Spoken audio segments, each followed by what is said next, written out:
Hi there and welcome to today's tutorial in which I'm going to be adding to my little Halloween collection here of polymer clay ornaments. So I'm going to be making a spooky turnip jack-o'-lantern, as they were originally used actually back in the day as jack-o'-lanterns, along with a black cat and Frankenstein's monster. So I'm going to start by making one of the backs for my ornaments. So this is a design that I use quite a lot actually for my pin badges as well, so you may well have seen me do this before, and if you have, by all means skip ahead. But I'm using two colours of polymer clay here. I've got purple and black, and what I would usually do is to place one on top of the other like so, and I then use my blade cutting tool to cut through both pieces of clay. But because it's absolutely boiling in the studio today, I'm having to do them separately because the clay is really sticky. So I'm basically cutting them into 8 shapes each, like so.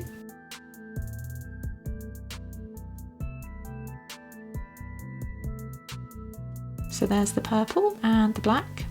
And once they're done, it's just a case of alternating every other section on the pie chart or cheese chart or whatever you want to call it, like so. So I'll just speed through this process.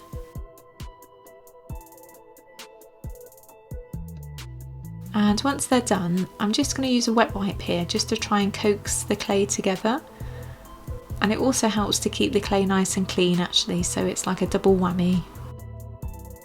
And I'll just use my acrylic roller over the top pretty lightly, but it's really to, really try and coax that clay to come together really. And there we go, my two backs are all done. So I'm going to start by making my spooky turnip.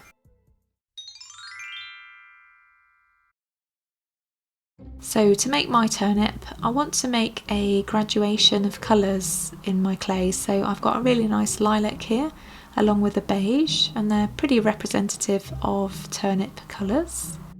So as I mentioned, my clay is really sticky today. It's so hot in the studio, so what I'm going to do is just to use a little squish of water, and I'll place one over the top of the other. And what I want to do is cut the clay into a rectangular shape. And incidentally, I do have a list of the tools that I use down below in description. They are affiliate links, so if you choose to buy anything, it basically helps to support the channel. So now I've got a rectangle. I want to cut across the middle but slightly offset like so. So I'm going to place my beige pieces together.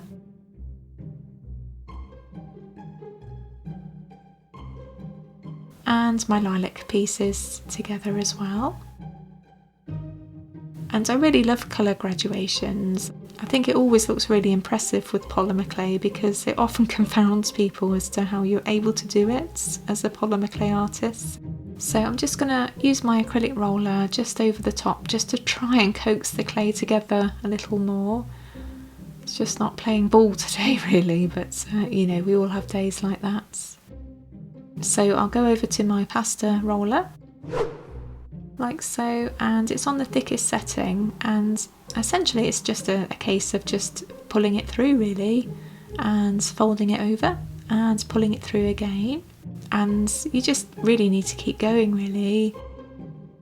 You will find along the way that it will look a bit crazy here and there. It does go through some ugly processes as a result, but if you keep going, you'll end up with a piece like this, so really pleased with that. So it's definitely turnip-like.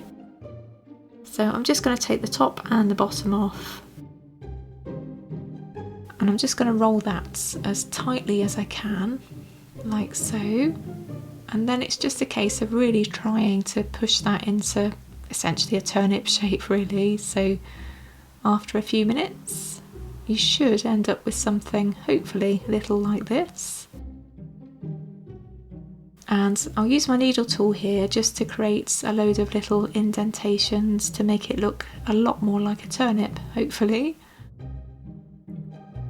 So my turnip base is all done, so I've got my medium-sized ball tool here to create a couple of eye sockets, and I'll pop in some black clay.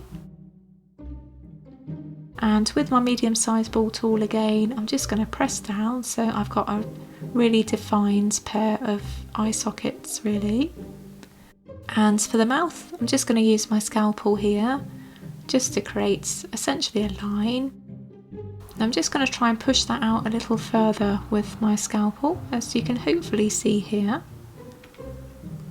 And I'll finish off with my little ball tool here.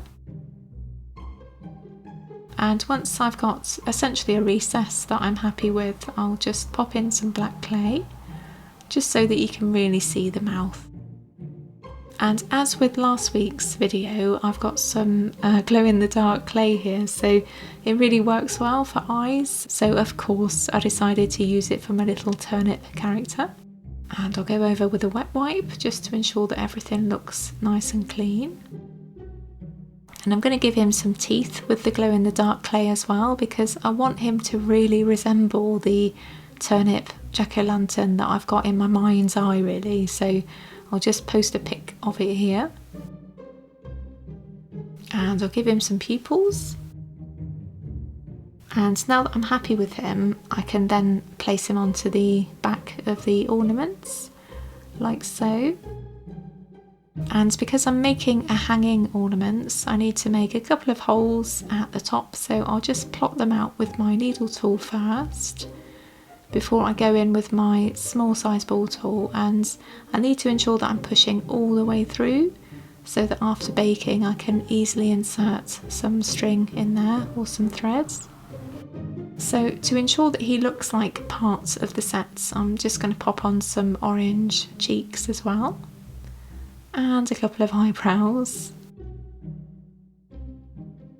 And with my glow-in-the-dark clay, I'm just going to create a series of little balls around the piece, just to make it look a little more complete really. And there we go, my little turnip is all done. So now it's time to make my little black cats, and I've got a purple and orange ornaments back to work with on this one. So I've got a nice round piece of clay here for the face, and I'll pop on just some triangles for his ears. Nice and easy. And I'll give him a grey little nose. And again I'll use my ball tool to create a couple of eye sockets.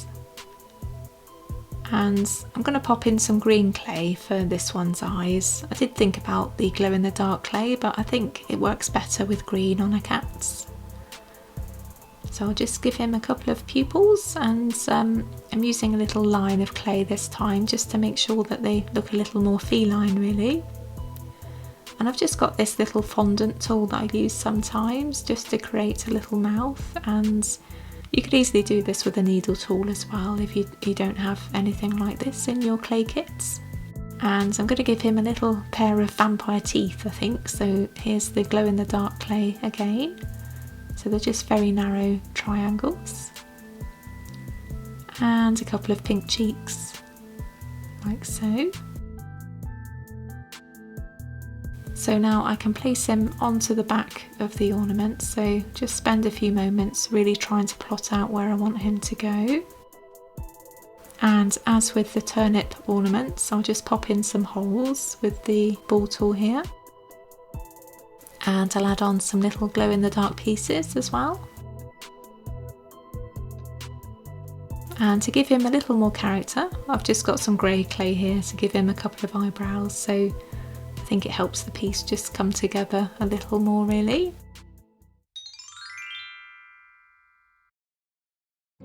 So I had a bit of a nightmare when it came to Frankenstein's monster, because for whatever reason my file corrupted, so it's really blurry. But I thought I'd just use some speeded up footage just so that you can get an idea of how he came together really.